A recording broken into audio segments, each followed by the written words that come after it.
You've seen the logos: Louis Vuitton, Dior, Tiffany, Sephora on bags, dresses, and every city's most coveted luxury storefronts. But nearly everything luxurious you own traces back to one man, Bernard Arnault, the ruthless architect of a $500 billion fashion empire who can quietly decide the fate of 190,000 workers with a single boardroom move. Inside the world's closets, Arnault's reach is absolute. So how did a soft-spoken engineer become the most powerful figure in luxury while you never saw his hand? The answer starts with a single question in a New York taxi. In 1971, Bernard Arnault was 22 years old, fresh out of France's most elite engineering school, École Polytechnique. He had grown up in Roubaix, a northern city shaped by the rise and fall of textiles, where factory whistles and the hum of looms were the background music of daily life. His father ran Ferret Savinel, a construction and civil engineering firm. Bernard's early days were spent studying blueprints, not fashion sketches, learning the mathematics of concrete and steel. But a single conversation in a New York City taxi would change his ambitions forever. Arnault sat in the back seat of a yellow cab, surrounded by the blur of Manhattan. Curious, he asked the driver if he knew who the president of France was. The driver shrugged. Then Arnault asked if he knew Christian Dior. The answer came quickly, of course. Dior was a name that needed no translation, even an ocean away from Paris. In that moment, Arnault realized something that would shape every decision he made for the next 50 years. True power did not belong to politicians or engineers. It belonged to brands. Names like Dior could cross borders and outlast governments. They could shape how people saw themselves and how the world saw France. The story of that taxi ride has been told and retold, sometimes with details that shift in the retelling. What matters is the lesson Arnault took from it. He returned to France with a new obsession, one that seemed out of step for a young engineer from the industrial north. He began to study not just construction, but the architecture of desire, the way a name stitched onto a label could command loyalty and aspiration. He watched how brands like Dior and Louis Vuitton became passports to another world, symbols that could turn a simple handbag into a status symbol. Back in Roubaix, Arnault applied the discipline he had learned at École Polytechnique to his family's business. He modernized Ferret Savinel, shifting its focus from construction to real estate, and even dabbling in manufacturing piano keys. But the lesson from New York lingered. He wanted more than steady contracts and safe margins. He wanted a name that would echo in every city, just like Dior's did in that cab. Arnault's early years were marked by patience and calculation. He was quiet, reserved, more comfortable with numbers than with small talk. Yet beneath that calm surface was a relentless drive to find his opening. He read business papers, tracked the fortunes of France's great maisons, and waited for the right opportunity. In the world of French industry, few could see what was coming. The textile sector was struggling, weighed down by old machinery and global competition. But hidden within these failing empires were jewels, brands with history and allure, waiting for someone bold enough to rescue them. That insight, that brands outlast presidents, became Arnault's guiding star.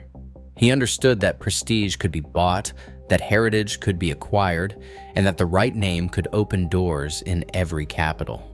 When the chance finally came to seize a legend like Dior, Arnault was ready. The boy from Roubaix, shaped by factories and engineering, would soon step onto the grand stage of luxury, and the world would never look at a label the same way again. In 1984, Bernard Arnault saw his chance. The French textile giant Boussac Saint-Frère was drowning in debt, its factories silent, its workers anxious about their future. Buried inside this crumbling empire was Christian Dior, a name with the power to open doors in every city on earth. Arnault, still in his 30s, convinced the bankers at Lazard Frères, led by Antoine Bernheim, to back him with $65 million in loans. He added $15 million of his own money, much of it from the sale of his family's construction business. The state, eager to offload the failing group, agreed to sell Boussac for the symbolic price of 1 franc. The deal was cold and calculated. Arnault did not want a textile conglomerate, he wanted Dior. Within months, he began to dismantle Boussac piece by piece. Nearly 9,000 jobs were eliminated in less than 2 years. Textile mills in Roubaix and towns across northern France shuttered their doors. Local papers ran photos of empty parking lots and padlocked gates. Union leaders called it a massacre. In the press, Arnault earned a new nickname, the Terminator. He sold off everything that did not fit his vision for luxury. The diaper division, the cotton mills, the wallpaper factories were gone. Only 2 jewels remained, Christian Dior and the Le Bon Marché department store in Paris.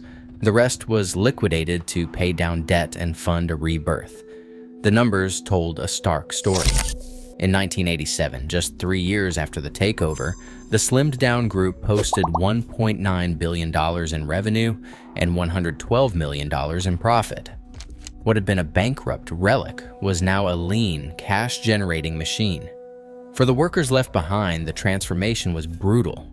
Families who had relied on Boussac for generations faced unemployment and uncertainty. The northern towns that once buzzed with the sound of weaving machines struggled to recover. But for Arnault, this was proof of concept. He had shown that with enough nerve and enough willingness to make hard choices, a single, iconic brand could be rescued from the wreckage of old industry. The proceeds from asset sales and the profits from Dior gave Arnault a war chest. He now had the capital, the credibility, and the connections to go after bigger targets. The engineer from Roubaix had revealed his true nature, not just a builder but a strategist willing to do whatever it took to win. The Boussac deal was ruthless, efficient, and by the numbers, a stunning success. It was the first move in a campaign that would soon upend the world of luxury forever. The merger of Louis Vuitton and Moët Hennessy in 1987 created a luxury powerhouse on paper, but the reality was a fragile alliance split by rival ambitions. Bernard Arnault saw an opening. He had already proven his appetite for risk and his mastery of balance sheets. Now, with profits from Dior and the proceeds of asset sales, he moved to acquire a stake in LVMH that would give him real influence. The timing was perfect. The October 1987 stock market crash had driven down share prices, and uncertainty rippled through Parisian boardrooms. While others hesitated, Arnault acted. He began quietly buying LVMH shares on the open market, taking advantage of the dip. But to make a decisive move, he needed more firepower. Partnering with Guinness, the British drinks giant, Arnault created a holding company with deep pockets and a singular purpose. In July 1988, this partnership injected $1.6 billion to purchase 24% of LVMH shares. That was more than a financial investment. It was a calculated step toward control. In the world of French corporate law, holding more than a third of a company's voting rights meant you could block major decisions. This blocking minority was a shield against any attempt to dilute your power and a weapon to wield in boardroom battles. The founders of LVMH, Henri Racamire and Alain Chevalier, believed the company was too large and too well defended for any hostile raider. But Arnault was not playing by their rules. As rumors spread that the Vuitton family was also buying up shares to secure their own blocking position, Arnault responded with speed and aggression. He spent another $600 million, raising his stake to 35%. Now he held the mathematical key to LVMH's future. With every additional share, his leverage grew. The market watched as Arnault's name appeared in regulatory filings, each disclosure signaling another step toward dominance. The scale of these purchases was almost unheard of in French business at the time. In less than a year, Arnault had committed more than $2 billion to LVMH shares, drawing on a network of bankers, lawyers, and financiers. The Guinness partnership gave him credibility and resources. Lazard Frères, the same bank that had backed his Dior rescue, helped structure the deals. Every move was deliberate, every dollar a bet on the power of luxury brands to outlast any market storm. By late 1988, Arnault's position was unassailable.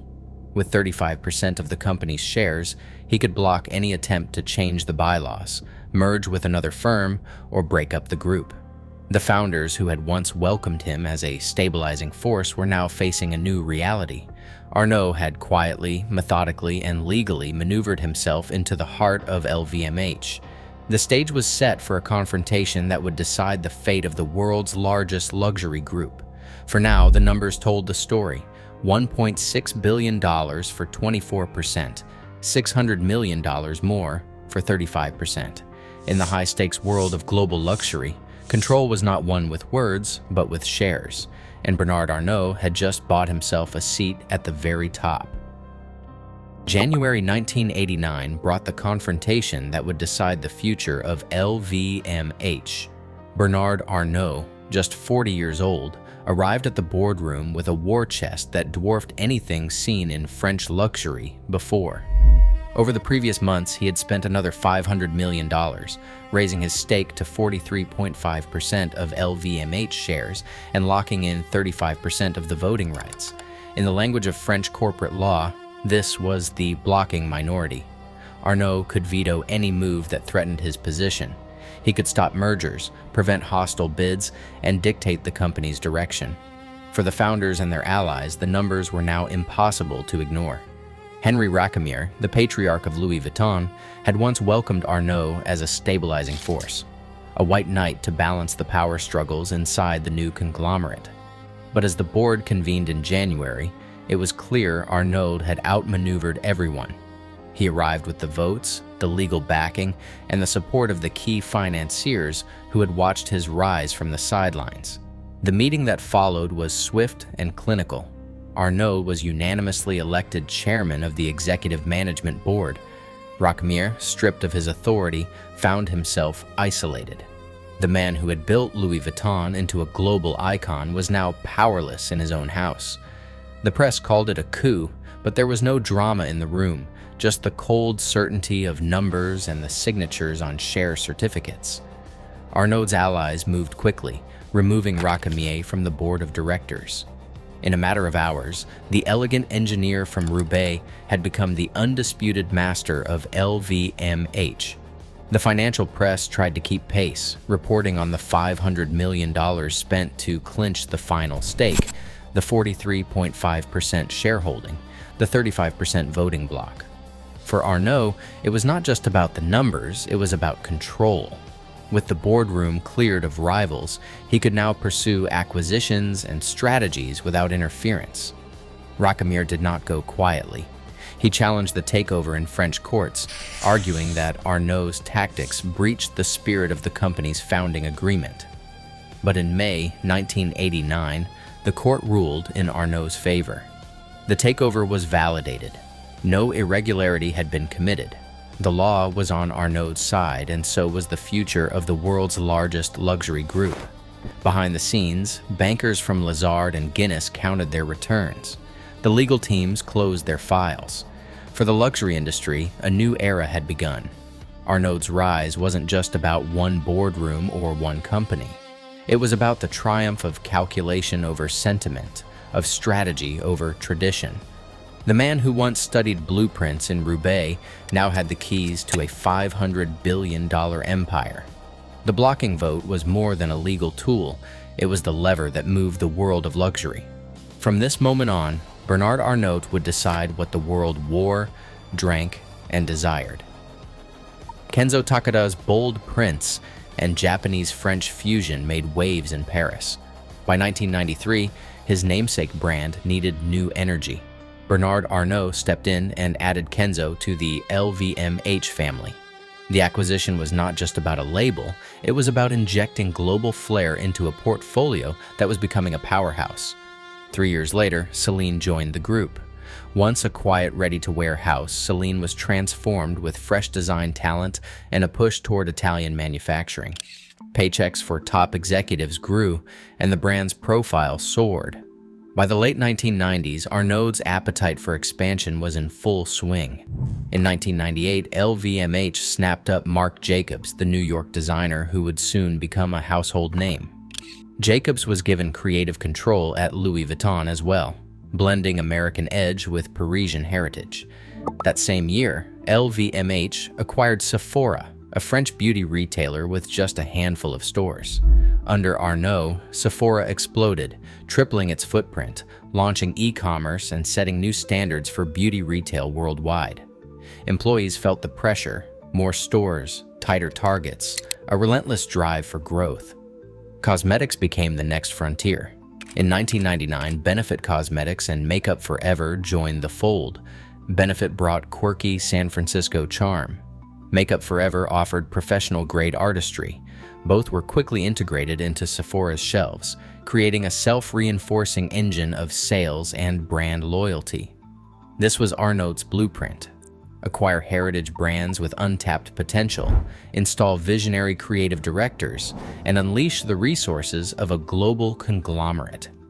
Each new maison was not just an addition, it was a gear in a machine designed for dominance. With every deal, LVMH's reach extended further, and the competition found itself chasing a shadow that always seemed 2 steps ahead. Hermès was no ordinary luxury house. For generations, the Hermès family had guarded their independence like a family heirloom, refusing every suitor and resisting every trend. Yet in October 2010, a shock rippled through Paris when LVMH revealed it had quietly amassed a 17.1% stake in Hermès, later rising to over 20%. The secret buildup had been years in the making. Instead of buying shares outright, LVMH used a network of cash-settled equity swaps with 3 major banks: Crédit Agricole, Société Générale, and Natixis. Each bank held just under 5% of Hermès shares in its own name, keeping the real buyer hidden from public view. On paper, these were bland financial contracts. In reality, they gave Arnault economic exposure to nearly a quarter of Hermès, all without triggering the usual disclosure alarms. When the truth came out, the Hermès family called it an ambush. They accused LVMH of using financial engineering to sneak up on their company, violating the spirit of French transparency laws. The Autorité des Marchés Financiers launched an investigation. The findings were damning. LVMH had crossed multiple reporting thresholds years before going public, depriving the market and the Hermès family of crucial information. In 2013, the AMF imposed an €8 million fine on LVMH, one of the largest penalties ever handed down for such an offense. The courts upheld the decision in 2014. The Hermès family responded by locking down their control even tighter, creating a family holding company to prevent any further raids. Arnault, forced to unwind his position, eventually divested most of the stake. The episode became a cautionary tale inside French boardrooms. For all his cunning and resources, Bernard Arnault had finally encountered a wall he could not scale. The Hermès clash did not just draw a line under one takeover attempt. It showed that even the most sophisticated strategies have limits, and that reputation in the world of luxury can be as valuable and as fragile as any brand. Tiffany Co. had stood for nearly 2 centuries as the ultimate symbol of American luxury. Its blue box was shorthand for aspiration, its Fifth Avenue flagship a magnet for tourists and newly engaged couples. In November 2019, Bernard Arnault set his sights on bringing Tiffany into the LVMH fold, announcing a deal worth $16.2 billion. The plan was clear. Tiffany would become not just another jewel in the empire, but the largest acquisition in luxury history. Months later, the world changed. The COVID-19 pandemic shuttered stores, grounded flights, and sent luxury sales into free fall. Suddenly, the price agreed before the crisis looked steep. LVMH signaled it might walk away, citing government orders and a material adverse effect. The standoff escalated when Tiffany filed suit in Delaware, seeking to force LVMH to honor the original $135 per share offer. Court documents revealed the high-stakes brinkmanship behind closed doors. Arnault's team argued for a lower price, while Tiffany's lawyers pointed to the signed agreement and the damage a public breakup would cause. Negotiations grew tense, but neither side blinked. In October 2020, a compromise was struck. LVMH would acquire Tiffany for $15.8 billion, or $131.50 per share. The savings ran into the hundreds of millions. On January 7, 2021, the deal closed. Tiffany's iconic blue box now belonged to Paris. Arnault wasted no time signaling the future. He appointed his son, Alexandre Arnault, as executive vice president for product and communications at Tiffany, a clear message about succession. Alexandre, just 28, was tasked with reimagining a legendary American brand for a new era. The move wasn't just about expansion, it was about legacy. In the world of luxury, ownership is power.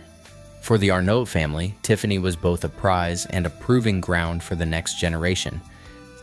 75 brands sit under a single corporate roof, each with its own legacy, but all answering to the same Paris headquarters on Avenue Montaigne. LVMH's reach now stretches into every corner of the luxury world, including fashion, jewelry, watches, cosmetics, wine, spirits, and retail. The numbers behind this empire tell a story of scale that few companies in any industry can match. Annual revenue reached 86.2 billion euros in 2023, or about $87 billion. That figure dwarfs most luxury rivals combined. At its peak, LVMH's market capitalization topped 400 billion euros, making it the most valuable company in Europe and placing it among global giants, shoulder to shoulder with Apple, Microsoft, and Saudi Aramco. The group's brands are not just names on storefronts, they are economic engines. Louis Vuitton alone generates about a quarter of all LVMH sales. Sephora, with more than 2,700 stores worldwide, has become the dominant force in beauty retail. In total, LVMH operates over 5,700 stores across more than 70 countries, from Tokyo to Sao Paulo, from Beverly Hills to Dubai. The portfolio is a study in diversification and dominance. Fashion and leather goods lead the way, but watches, jewelry, perfumes, and spirits each contribute billions. Moët and Chandon, Dom Pérignon, and Veuve Clicquot fill glasses at celebrations around the globe. Tiffany Co, acquired for $15.8 billion, brings American heritage into the French fold. Every sector, every continent, every segment of the luxury market, LVMH has a foothold, often the leading one. What began as a handful of storied maisons now stands as a $500 billion empire. Its presence felt in closets, on wrists, in beauty cabinets, and even at the world's most exclusive parties. The numbers are not just impressive, they are proof of a strategy that turned heritage into hegemony. 5 names sit at the heart of the LVMH empire, each carrying a piece of Bernard Arnault's legacy. Delphine, the eldest at 50, runs Christian Dior Couture as its chief executive officer, shaping the creative and commercial vision of the brand that first caught her father's eye. Antoine, 48, oversees Berluti and manages the family's public image, balancing tradition with modernity. Alexandre, 33, holds a top post at Tiffany Co, guiding the American icon into the French fold. Frederic, 30, leads the group's watch division, Tag Heuer, Hublot, Zenith, while Jean, the youngest at 26, steers watchmaking at Louis Vuitton. Each child is elite educated, fluent in the language of luxury and finance, and each is a contender for the future of LVMH. But succession is never openly discussed. Instead, the family's power is exercised in rituals and routines, none more telling than the Saturday store inspection. Every Saturday morning in Paris, Bernard Arnault tours his boutiques, flanked by bodyguards, deputies, and one or more of his children. He doesn't just browse, he inspects. Lighting, window displays, the precise placement of a chair, nothing escapes his notice. Staff uniforms and even the shoes they wear come under scrutiny. In Dubai, he once spotted a salesperson in Nike sneakers. The verdict was immediate. Our sales attendants should be wearing our brands. The message was clear. Every detail must reflect the family's standards. This discipline isn't just about appearances. It's training for the next generation. Each child learns the business from the sidewalk up, absorbing the culture of relentless attention that built the empire. For the Arnauts, succession isn't a coronation. It's a test, repeated every week, in every store, on every continent. In Paris's Bois de Boulogne, a glass and steel vessel rises like a ship caught in wind. This is the Fondation Louis Vuitton, opened in 2014, designed by Frank Gehry and funded entirely by LVMH. Inside, the world's top artists exhibit their work, and the city's cultural elite gather for galas and openings. Bernard Arnault's signature is on every detail, from the building's billowing curves to the collection of contemporary masterpieces on display. For Arnault, patronage is not just a tradition, it's a strategy. He knows that luxury is about more than objects. It's about shaping taste, sponsoring talent, and leaving a mark on the culture itself. His reach extends far beyond art. In 2013, LVMH launched the LVMH Prize, an international competition for young fashion designers. The winner receives mentorship, funding, and a direct line to the industry's most powerful names. Arnault's daughter Delphine presides over the prize, but the vision is his. He wants to nurture the next generation and ensure that innovation flows through the group's veins.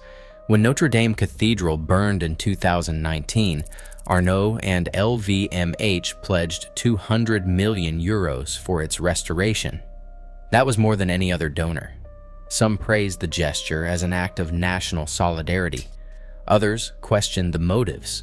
Was it generosity or reputation management?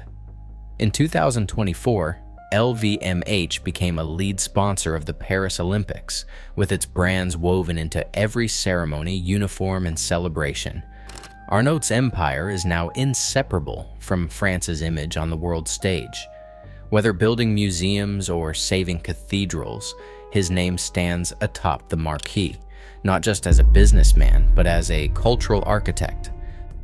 The gleaming storefronts and soaring profits of LVMH cast a long shadow. In 2016, a French documentary called Merci Patron took aim at the empire's hidden cost. The film followed Jocelyn and Serge Clour, factory workers who lost their jobs when a Kenzo plant owned by LVMH was shuttered and production moved to Poland.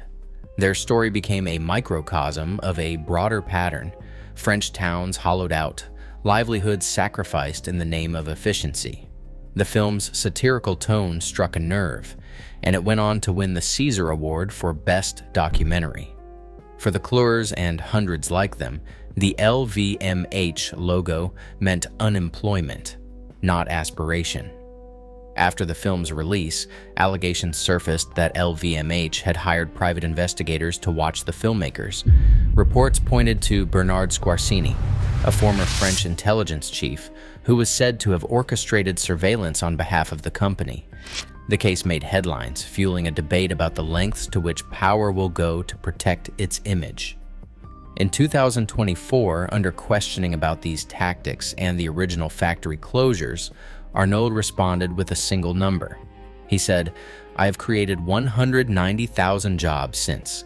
Does that work for you?" The answer hung in the air, unresolved. For every job created in a Paris boutique or a Shanghai flagship, critics pointed to the jobs lost in places like Troyes and Roubaix. The question of accountability remains open. The empire's success is measured in billions, but the human cost is counted one worker at a time. Today, one family influences what billions call luxury, shaping taste, aspiration, and even self-image on a global scale. As LVMH's power grows, The lines between desire and design blur by intent, not accident. Every purchase is a vote for who controls culture. In a world where image is currency, the real cost is who gets to decide what we want next. What would you choose if the choice were truly yours?